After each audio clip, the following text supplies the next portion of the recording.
कृष्ण हरे हरे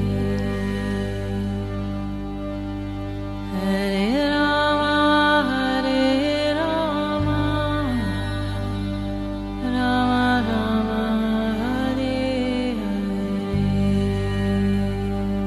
नमस्कार, रेडियो मानव रचना 107.8 पर मैं हूं सरिता आपके साथ और ये वक्त है प्रोग्राम आत्मदर्शन का। कुछ जानने का, अपने विषय में, अपनी आत्मा के विषय में, आत्मा के दर्शन करने का। और इस प्रोग्राम में हमेशा की तरह हमारे साथ मौजूद हैं रागलेखा दासी जी, चरण आश्रित युगाचार्य श्री श्रीमद् भक्ति वेदांत नारायण गोस्वामी जी की शिष्या। मैम, आपका बहुत बहुत स्वागत है हमारे स्टूडियो में। हरे कृष्ण। प्रोग्राम आत्मदर्शन में जैसा कि आप सब जानते हैं कि हम बात कर रहे हैं आजकल श्री श्रीमद् भागवतामृतम के बारे में, जिसमें भागवतम के 18,000 श्लोकों का सार है। और परीक्षित महाराज जी अपनी माता उत्तरा देवी जी के पूछे जाने पर कि श्री कृष्ण की, उस परमात्मा की कृपा प्राप्त करने का सबसे स्थान कौन सा है, तो उन्हें वो इस उपाख्यान के माध्यम से ये समझा रहे हैं। और इसमें जो कहानी चल रही है, जो सार चल रहा है, वो है गोप कुमार की कहानी, जो खुद अपनी कहानी एक ब्राह्मण को सुना रहे हैं कि किस तरह से उन्हें परमात्मा के दर्शन हुए। और इस कड़ी में हमने पिछले एपिसोड में जाना सत्यलोक के विषय में, जहाँ पर जो गोप कुमार हैं वो पहुँचे हैं सत्यलोक और उन्होंने साक्षात दर्शन किए हैं उस जगदीश्वर के, नारायण के, विष्णु के और लक्ष्मी जी के भी। और अब वो अपने मन को समझा रहे हैं कि यही उनका फाइनल डेस्टिनेशन है, यही उनकी, जिसे वो ढूंढ रहे थे, जिस परमात्मा को वो ढूंढ रहे थे, उन्होंने यहाँ पर उसे प्राप्त कर लिया है। जानते हैं आगे इस कड़ी में क्या हुआ, क्या वो अपने मन को समझा पाए, क्या वो हमेशा के लिए उन्हें यही उनका स्थान प्राप्त हुआ। जानते हैं इस कड़ी में आगे क्या हुआ रागलेखा दासी जी से। जी। गोप कुमार अपने मन को समझा रहे हैं कि हे मन, अब तुम सही जगह आ गए हो, अब तुम्हें सदैव यहाँ पे जगदीश्वर के दर्शन हो सकते हैं, अब तुम्हें इधर उधर भटकने की आवश्यकता नहीं है जी। और यदि तुम चाहते हो कि जगदीश्वर ब्रह्मा जैसे तुम्हारा लालन करे, तो तुम अपने गुरुदेव से प्राप्त जो मंत्र है, शक्ति के प्रभाव से तुम्हें वे भी प्राप्त हो जाएगा। और इस प्रकार से भगवान ने निद्रा लीला का अवलंबन किया। ब्रह्मा जी उनके नाभि कमल में गए और वहाँ पे उन्होंने देखा कि ब्रह्मांड के रचना रूपी अपने कार्य को वहाँ से उन्होंने देखा और उसके बाद वो बाहर आ गए। जब प्रभु के उस अद्भुत रूप और उनके नाभि कमल में सूक्ष्म रूप से विद्यमान 14 भुवन वाले जगत को एक साथ उन्होंने देखा गोप कुमार ने। और इस निगूढ़ भक्ति रहस्य को श्रवण कर चतुर्मुख ब्रह्मा की प्रेम विवलता का दर्शन कर वह वहाँ पर सुखपूर्वक निवास करने लगे। जी। ब्रह्मा के दिन के अंत में अर्थात रात्रि होने पर तीनों लोग प्रलय में नष्ट हो गए। उस समय भगवान ब्रह्मा जी को साथ लेकर शेष नाग पर सुखपूर्वक शयन करने लगे। उसी समय जनलोक आदि के निवासी विचित्र वचनों के द्वारा भगवान की स्तुति करने लगे और ब्रह्मलोक के प्रभाव से उन्होंने भी महाकौतुक का दर्शन किया। जब कभी भगवान अंतर्ध्यान होकर कहीं चले जाते तब उन्हें अत्यधिक शोक होता था, परंतु उनके लौट आने पर उनके शोक संपूर्ण रूप से नष्ट हो जाता था गोप कुमार का। जी। उसके बाद ब्रह्मा जी के कुछ दिन व्यतीत होने पर एक दिन प्रातःकाल ब्रह्मा द्वारा कौतुकवशतः फेन पुंज को स्पर्श करने पर उसमें से एक विशाल शरीर वाला असुर प्रकट हुआ। वे महाप्रलय कालीन समुद्र जल से उत्पन्न फेन पुंज के अनुरूप ही उस असुर की भीषण आकृति और उसकी अति भयंकर बल आदि था। उस दैत्य के भय से ब्रह्मा जी कहीं छिप गए।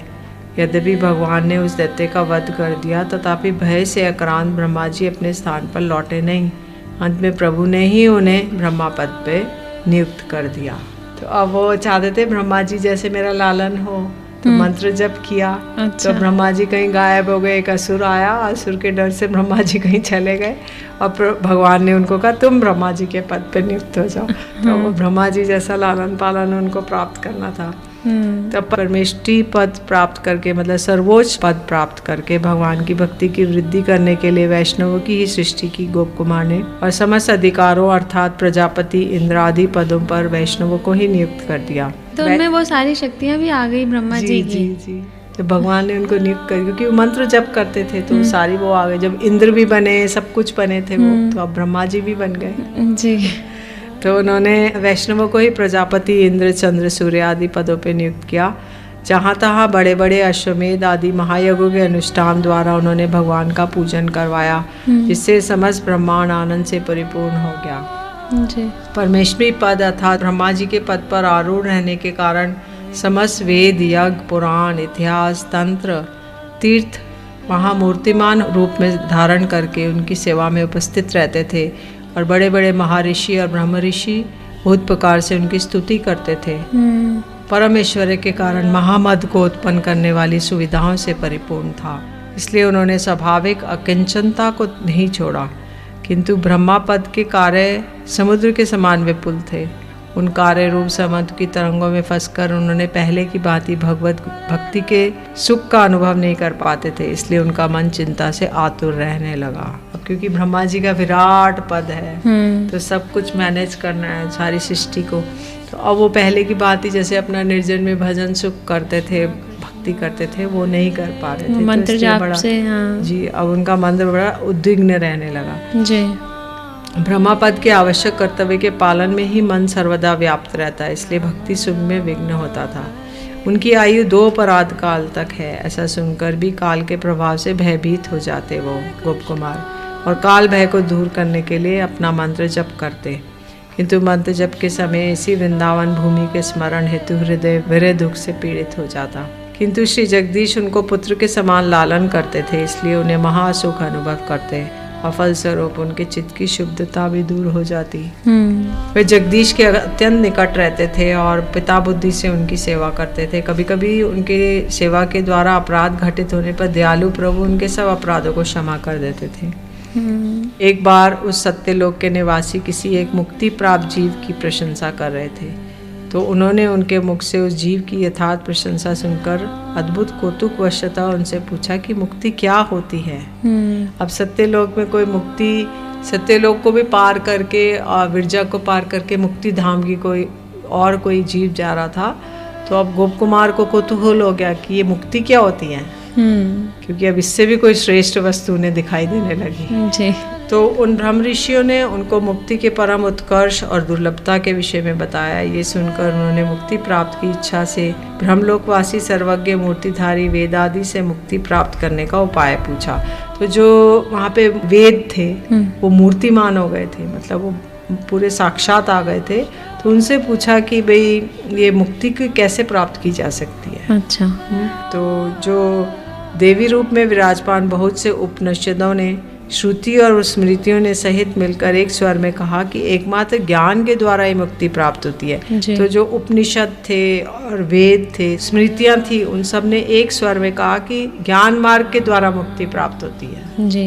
तब उनमें से किसी पुराण और आगम ने भी गंभीरता पूर्वक कहा, यद्यपि ये सत्य है कि ज्ञान द्वारा मोक्ष प्राप्त होता है, तथापि भगवत भक्ति के बल से ही वे दुर्गत ज्ञान सरलता से प्राप्त होता है, अन्य किसी उपाय से ज्ञान प्राप्त नहीं हो सकता। तो कहते ज्ञान प्राप्त करने का उपाय भी भगवत भक्ति है। जब भक्ति करोगे तो ज्ञान प्राप्त होगा, नहीं तो वो सरल नहीं है। जी, और ज्ञान से ही हमें मुक्ति प्राप्त होगी। जी। तो उन्होंने केवल भली भांति रूप में भक्ति करने से ही मोक्ष सुलभ हो सकता है। इस बात की पुष्टि के लिए किसी श्रुति स्मृति ने भी अपने अपनी सहमति प्रकट की। जी। पद्म पुराण में आता है कि पुत्र पौत्र धन संपत्ति स्त्री भोग्य वस्तु भवन हाथी घोड़े आदि के द्वारा प्राप्त होने वाले जितने प्रकार के सुख इस जगत में वर्तमान हैं, अथवा स्वर्ग में जितने प्रकार के सुख हैं, मोक्ष सुख तक जितने सुख हैं, वे सब हरि भक्ति से दूर नहीं हैं। अति निकट अर्थात हरि भक्ति इन सबको अनायास ही प्रदान कर देती है। तो अगर जो हरि भक्ति करता है उसको इस जगत के सुख और स्वर्ग के सुख, मोक्ष सुख आदि हर प्रकार का सुख प्राप्त हो सकता है। जी बिल्कुल। रेडियो मानव रचना 107.8 पर मैं हूँ सरिता आपके साथ, और प्रोग्राम आत्मदर्शन में जान रहे हैं रागलेखा दासी जी से गोप कुमार की कहानी। सत्यलोक में होते हुए भी उनका मन शांत नहीं है। उन्हें ब्रह्म पद पर विराजमान किया गया, उन्हें ब्रह्मा जी की उपाधि दी गई, लेकिन फिर भी वो उस मंत्र से वंचित हो गए, जिसके कारण वो बिल्कुल ही उनका मन अतृप्त सा होने लगा, वो अशांत रहने लगे। अब उन्हें पता चला है कि मुक्ति भी कोई चीज़ होती है, तो वो मुक्ति का द्वार ढूंढने चले हैं, और वहाँ पर सभी जो वेद पुराण हैं वो उन्होंने रूप धारण किया और उन्हें समझाया कि भक्ति ही एकमात्र साधन है मोक्ष प्राप्त करने का, ज्ञान ही एकमात्र साधन है मोक्ष प्राप्त करने का। मुक्ति तभी मिलेगी जब आप ज्ञान को प्राप्त करेंगे, और ज्ञान आपको प्राप्त होगा भगवत भक्ति से, यानी कि उनकी भक्ति करने से, ईश्वर की भक्ति करने से ही सारे राह खुल जाते हैं। उन्हीं से ही हमें मोक्ष की प्राप्ति होती है, जो हर जन्म का फाइनल डेस्टिनेशन है। जानेंगे और भी बहुत कुछ इस कड़ी में, लेकिन अभी वक्त हो चला एक छोटे से ब्रेक का। सुनते हैं एक प्यारा सा भजन, फिर लौट कर आते हैं। आप जुड़े रहिए रेडियो मानव रचना 107.8 FM के साथ प्रोग्राम आत्मदर्शन में। Feel good, feel live.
स्वागत है आप सभी का एक बार फिर रेडियो मानव रचना 107.8 पर। मैं हूं सरिता, आपके साथ प्रोग्राम चल रहा है आत्मदर्शन, जहां जानने की कोशिश की जा रही है कि आत्मा है क्या, उसका दर्शन कैसे हो सकता है। और इनका दर्शन करने का एकमात्र साधन है भक्ति।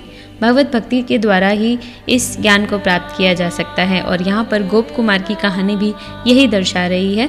जानते हैं इस कड़ी में आगे क्या हुआ रागलिखा दासी जी से। जी। गोप कुमार ने देखा कि वेद पुराण आदि जितने भी वहाँ पर उपस्थित थे ब्रह्मा जी के लोक में, और आगम समूह, वेद पुराण और धर्मशास्त्र इतिहास आदि और आगम समूह पंचरात्र आदि, इनमें आपस में वाद विवाद हो गया। और इन्होंने बोला कि केवल मात्र भगवान के मंत्र जप द्वारा ही मोक्ष प्राप्त होता है या नहीं, इस विषय पर विवाद हुआ। गूढ़ महापुराण, आगम, उपनिषद इस विवाद को और इसके हेतु अर्थात संदेह तक को सहन न कर पाने के कारण सभा का परित्याग कर बाहर चले गए। भक्ति महिमा संबंधी विषय में संशय का श्रवण करना भी अनुचित है। श्रीमद् भागवत आदि महापुराणों के साथ उपनिषद भी बाहर चले गए। तत्पश्चात महापुराण और महाउपनिषद विवाद मिटाने के लिए बीच में आए और उन्होंने विचार पूर्वक आगमों को ही विजयी घोषित किया। आगमों की जय स्थिर होने पर गोप कुमार भी आनंदित हुए। उन श्रीमद् भागवत आदि महापुराण, आगम आदि तंत्र शास्त्रों के मंद हास्य और उनके बाहर जाने के मनोभाव से अवगत होकर गोप कुमार अनुनय पूर्वक पुनः उन्हें सभा में ले आए। गोप कुमार मतलब ब्रह्मा जी जो बने हुए। भक्ति शास्त्रों ने कहा, हे ब्रह्मा पद को प्राप्त करने वाले नवीन अधिकारी, ये तत्व महामूल्यवान रत्नों से भी परम गोपनीय है। भगवान के भजन में तुम्हारे स्वभावादी गुणों से वशीभूत होकर हम लोग स्वयं ही इसे प्रकाशित करने में प्रवृत्त हुए हैं। उनका ये महामूल्यवान वस्तु हम बताने जा रहे हैं और ये साधारण नहीं है। यद्यपि हम भगवत भक्ति परायण शास्त्र हैं, तथापि मोक्ष की तुच्छता दिखाने के लिए किसी किसी स्थान पर हमने मोक्ष का निरूपण कर मोक्ष और मोक्ष के साधन की विशेष रूप से निंदा भी की है। भक्ति महात्म निरूपण करने के प्रसंग में किसी किसी स्थान पर हमने मोक्ष की प्रशंसा की है, किंतु ऐसी प्रशंसा साध्य फल के दृष्टिकोण में नहीं की है, क्योंकि मोक्ष में सुख का गंध भी नहीं है। कहते यदि रोग रूपी दुख के अभाव के कारण जो सुख कल्पित होता है, मोक्ष सुख में वैसा ही सुख है। यदि कोई हमारा रोग दूर हो जाए तो मोक्ष को कहा जाता है आत्यंतिक दुख निवृत्ति। तो अगर कोई दुख दूर हो जाएगा, हम सोचेंगे हम बड़े सुखी हो गए, तो मोक्ष में वैसा ही है। और तमोमयी सुषुप्ति दशा में सुख अनुभव के अभाव में जो एक प्रकार का सुख कल्पित होता है, वैसा ही सुख मोक्ष सुख है। अगर हम गहरी निद्रा में हैं तो हमें एक सुख अनुभव हो रहा है, तो ऐसा ही मोक्ष में भी सुख है। हम गाढ़ निद्रा में कोमा पोज में हैं, कोमा कोमैटोस हैं, और उसी में हम लोग एक सुख का अनुभव कर रहे हैं। जैसे कि हम बोलते हैं मैं सुखपूर्वक सोया, कुछ भी नहीं जान पाया। इसमें जो नाना मनोरथ रूप विभिन्न प्रकार के संकल्प विकल्प, जो स्वप्न द्वारा मन की व्याकुलता, दुख के अभाव में जो उत्पन्न जो सुख कल्पित होता है, वैसा सुख ही मोक्ष का सुख है। श्री भगवान के नाम की महिमा तो दूर रहे, केवल उनके नामाभास से ही एक बार मात्र भगवान का नाम उच्चारित होते ही कानों में प्रवेश करते ही अनायासी मोक्ष सुसिद्ध हो जाता है। तो कहते हैं भगवान तो का नाम, शुद्ध नाम तो दूर की बात है, केवल उनका नामाभास, केवल वो कानों से स्पर्श करता है, अभी शुद्ध नाम भी नहीं है, तो मोक्ष की प्राप्ति हो सकती है। इसके उदाहरण में बता रहे हैं, जैसे अजामिल था, तो मृत्यु के समय उसने अशुद्ध अवस्था में अस्वस्थ चित्त से अपने पुत्र नारायण को पुकारा, किंतु उसको मुक्ति प्राप्त हो गई। अजामिल का पुत्र का नाम नारायण था। तो यमदूत आ गए, उनको देखकर डर के उसने अपने पुत्र को पुकारा और उसको मोक्ष प्राप्त हो गया, जबकि उनका नाम नारायण था इसीलिए। तो एक बार एक ब्राह्मण जल में मग्न होकर भगवान का नाम जप कर रहा था। उसी समय एक व्याघ्र उस ब्राह्मण को खाने के लिए आया। तभी एक शिकारी ने तीर मारकर उस व्याघ्र को गिरा दिया। तो उस आहत व्याघ्र ने देह त्याग काल में अकस्मात उस ब्राह्मण के मुख से निकलने वाले भगवान का नाम को श्रवण कर मुक्ति प्राप्त की। तो वो जो शेर था, उसने शिकारी ने तीर मारा और उसने उस वक्त ब्राह्मण के मुख से निकलने वाले भगवान के नाम को सुना और उसको मुक्ति प्राप्त हो गई। तो नाम उसने किया नहीं, सिर्फ सुनने मात्र से ही। जी। तो इसलिए जो है हमें मोक्ष को मनोहर माना जाता है, परंतु इस विषय को विचार करने पर मोक्ष किसी भी दृष्टिकोण से रमणीय स्थापित नहीं हो सकता। वेद, इतिहास, पुराण आदि समस्त शास्त्रों का जो मत है, वही वह गोप कुमार को बतला रहे हैं। जी। किसी किसी मत अनुसार सब प्रकार के दुखों का संपूर्णतः ध्वंस हो जाना ही मोक्ष है, किंतु कोई कोई अविद्या कर्म के क्षय को ही मोक्ष मानते हैं। किसी किसी मत से माया के जो अन्य वस्तु की भ्रांति हो रही है, उस भ्रम से छुटकारा पाना ही, आत्मस्वरूप का अनुभव होना ही मोक्ष है। परंतु इनमें से किसी भी मोक्ष में सुख नहीं है।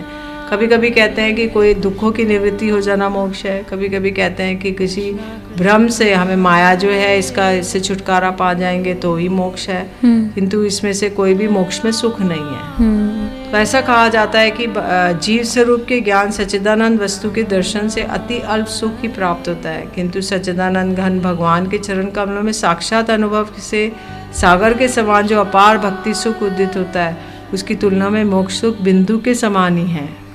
तो भक्ति से जो सुख प्राप्त होता है वो अपार सागर है, और अगर एक मोक्ष से जो सुख प्राप्त होता है एक बिंदु के समान है। मतलब मोक्ष में भी उस सुख की प्राप्ति नहीं है जो भक्ति में है। भक्ति में सर्वश्रेष्ठ प्राप्ति है सुख की। जी।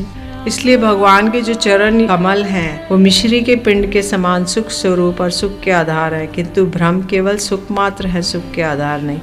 भगवान 3 तरह से अपने को प्रकाशित करते हैं, ब्रह्म, परमात्मा और भगवान। ब्रह्म ऐसे हैं केवल उनकी जो शरीर से अंग कांति निकलती है वो है ब्रह्म ज्योति, ब्रह्म। तो और परमात्मा भगवान का छोटा स्वरूप है, अंगूठे जितना स्वरूप है, और भगवान वो जो सर्वांग है। तो इसलिए 3 प्रकार से अपने आप को प्रकाशित करते हैं। तो इसके उदाहरण में कहा जाता है जो उनकी केवल जो ज्योति निकल रही है वो है ब्रह्म, किंतु परमात्मा उनका छोटा स्वरूप है और भगवान जो है वो उनका संपूर्ण स्वरूप है। तो ब्रह्म केवल एक छोटा सा एक सुख का आधार है, किंतु संपूर्ण रूप से नहीं है। भगवान उनका संपूर्ण सुख का आधार है। जी। ब्रह्म, परमात्मा और भगवान। तो ब्रह्म सबसे छोटा स्वरूप है, परमात्मा उससे बड़ा, और ब्रह्म केवल ज्योति स्वरूप, ज्योति स्वरूप है, परमात्मा छोटा स्वरूप है, अंगूठे जितना जी, और भगवान उनका संपूर्ण जो स्वरूप है, जो उनका सर्वांग जो उनका स्वरूप है जी, वो है भगवान। तो इसलिए बोल रहे हैं कि जैसे कि सूर्य है, उसकी जो किरणें हैं उनका वो संपूर्ण रूप से किरणें सूर्य नहीं है, सूर्य का एक अंश है। किरणों को सूर्य नहीं कहा जाएगा, सूर्य तो तेज पुंज है और किरणें उनका अंश है। इसी प्रकार जीव भी भगवान के अंश है। हाँ, बिल्कुल जी। जैसे कि किरणें सूर्य से पृथक है और अग्नि स्फुलिंग अग्नि से पृथक है। अग्नि का छोटी छोटी चिंगारी निकलती है, तो वो चिंगारी अलग चीज है, अग्नि अलग चीज है। तो ऐसे चिंगारी जीव है और भगवान जो है वो अग्नि का पुंज है। जी बिल्कुल। और जीव की और भगवान में भेद भी है, अभेद भी है। तो भगवान का जीव अनुअंश है और उसका क्वांटिटेटिवली ये है कि वो भगवान से अभेद है। क्वांटिटेटिवली वो अणु है और भगवान विभु है, लेकिन क्वालिटेटिवली दोनों समान है। दोनों सच्चिदानंदमय है, जो जीवात्मा। जी जी बिल्कुल। शरीर नहीं, जीवात्मा। तो इसलिए ऐसा मत दिया है महापुरुषों ने। अब वो सब जिनमें वाद विवाद हो रहा था, वेद पुराण आदि, वो कह रहे हैं कि मोक्ष कैसे प्रशंसनीय हो सकता है। जो गाय ब्राह्मण की हत्या करने वाले दैत्य हैं उनको ही मोक्ष प्राप्त हो जाता है। जैसे कि कंस आदि, रावण आदि, उनको मोक्ष प्राप्त हो गया। तो वो कैसे प्रशंसनीय हो सकता है। जब इन दुष्ट जनों को ये प्राप्त हो सकता है, मोक्ष प्राप्त होता है, तो शिष्ट जनों को कैसे ग्रहणीय हो सकता है ये। जी। तो ये वो लोग ग्रहण नहीं करेंगे। अगासुर आदि ये जितने भी थे इनको मोक्ष प्राप्त हो गया, बकासुर, अगासुर, कालिया। तो कहते हैं साधु भाव और असुर भाव सर्व प्रकार से एक दूसरे के विपरीत हैं, इसलिए साधु के असुर के साधन साध्य के विषय में निश्चित विपरीत फल होगा। कृष्ण भक्ति द्वारा ही साधुता प्राप्त होती है। अतएव जिस भक्ति में कृष्ण के चरण कमलों की सेवा होती है वही साधुता का मुख्य लक्षण है। कृष्ण भक्ति नहीं रहने पर अपने धर्म का आचरण आदि क्रियाएं गौण साधुता के रूप में परिगणित होती हैं। साधुता कहने से कृष्ण भक्ति के अलावा अन्य कुछ भी नहीं हो पाता। श्रीमद् भागवतम में अम्बरीश महाराज के उपाख्यान में दुर्वासा जी के प्रति भगवान ने कहा, मैं भक्त अधीन हूँ, मैं भक्त के समीप मेरी स्वाधीनता नहीं है, और मैं साधु जन ही मेरा हृदय है, मैं साधुओं का हृदय हूँ।